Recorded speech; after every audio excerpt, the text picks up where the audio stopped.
Quand vous grandissez dans la vie, ce à quoi vous ressemblez compte pour les gens. Ça devient important pour vous parce que c'est important pour les autres. Pourquoi? Pourquoi votre apparence a de l'importance? Parce que s'il ne vous aime pas, alors qui le fera? S'il ne vous accepte pas, alors qui le fera? Et la peur que nous avons, c'est la peur de finir seul. Que nous ne soyons pas assez, nous commençons à nous changer nous-mêmes. Tant de personnes m'ont rabaissé en me disant « Nick, tu as l'air trop bizarre, personne ne veut être ton ami, tu ne peux pas faire ceci, tu ne peux pas faire cela. » Et je ne pouvais rien changer de ma situation ou juste me coiffer un jour et tout irait bien. Ce n'est pas comme ça que ça marche. Je ne pouvais pas changer ma situation. Je ne pouvais pas me réveiller un jour et dire « Hey, donnez-moi des bras et des jambes. J'ai besoin de bras et de jambes. » C'était si dur parce que les gens me rabaissaient. Et j'ai commencé à croire que je n'étais pas assez. J'ai commencé à croire que j'étais un raté. Et que je ne serais jamais quelqu'un que les gens aimeraient ou que les gens accepteraient. Et c'était tellement dur. Je ressassais en boucle que je ne pouvais pas faire de foot comme les autres, que je ne pouvais pas faire de vélo et de skate et toutes ces choses. J'ai commencé à déprimer.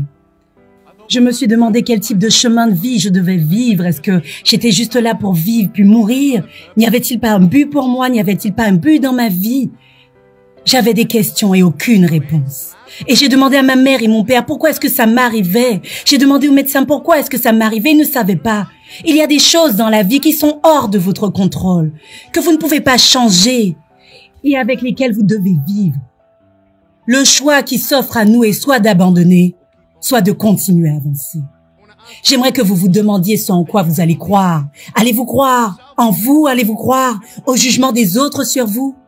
Allez-vous croire les gens quand ils disent que vous êtes un raté? Des gens qui ne vous aiment pas, qui ne se soucient pas de vous. Je vais vous dire, la vie est intéressante, la vie est un voyage. Vous voyez ça? Ce téléphone ici? Disons que je veux arriver au téléphone, ok? Et je commence à partir d'ici.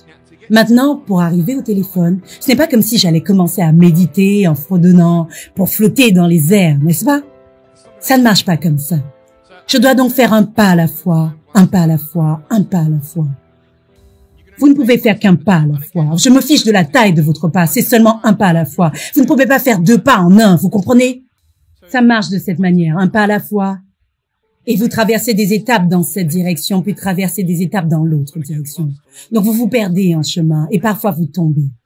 Mais honnêtement, en cours de route, vous pourriez tomber de cette manière. Vous voyez? Mais je vous le dis, il y a des moments dans la vie où vous tombez. Et vous avez l'impression de ne pas avoir la force de vous relever. Donc vous mettez une sorte de masque sur votre visage quand vous arrivez à l'école, prétendant que tout va bien, quand ce n'est pas le cas. Et vous rentrez chez vous et vous vous allongez dans votre lit où personne ne vous regarde, où vous n'avez personne à impressionner, où vous êtes vous. Et la peur arrive. Vous savez la peur que vous avez dès que vous franchissez les portes de votre maison. Il y a peut-être un foyer qui se déchire, peut-être que vous avez des doutes dans vos vies. Peut-être que vous ne savez pas ce que l'avenir vous réserve et que ça vous terrifie. Peut-être que vous vous inquiétez de ce que les gens pensent de vous, de ce que les gens disent de vous. Juste que cette peur vous paralyse. Et ce que je veux vous demander aujourd'hui, pensez-vous avoir de l'espoir? Parce que je vous le dis, je suis à terre. Visage au sol. Et je n'ai pas de bras, pas de jambes. Cela devrait être impossible pour moi de me relever. Cela devrait être impossible pour moi de me relever, mais ce n'est pas le cas. Vous voyez, j'essaierai 100 fois de me relever. Et si j'échoue 100 fois? Si j'échoue et que j'abandonne, est-ce que vous pensez que je me relèverai un jour? Non. Mais si j'échoue et que j'essaye encore, et encore, et encore, tant que j'essaie, j'aurai toujours une chance de me relever. Ça fait sens pour vous? Et ce n'est jamais la fin, tant que vous n'avez pas abandonné. Et juste le fait que vous soyez ici devrait vous convaincre que vous avez une nouvelle chance de vous relever. Il y a toujours de l'espoir. Je ne suis pas ici aujourd'hui pour vous dire que je comprends votre douleur.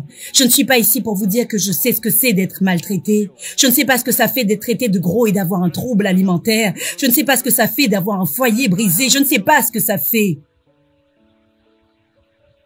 Mais je sais ce que ça fait d'avoir le cœur brisé.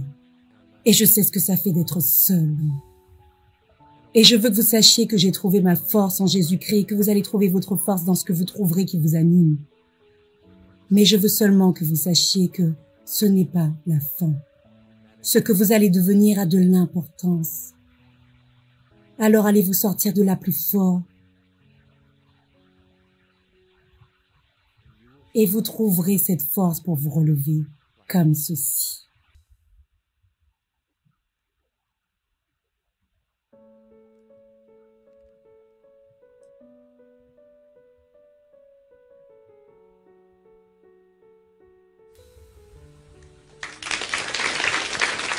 Vous avez le choix d'abandonner ou de continuer à avancer. Abandonnez ou vous relevez. Quand vous échouez, essayez encore et encore et encore.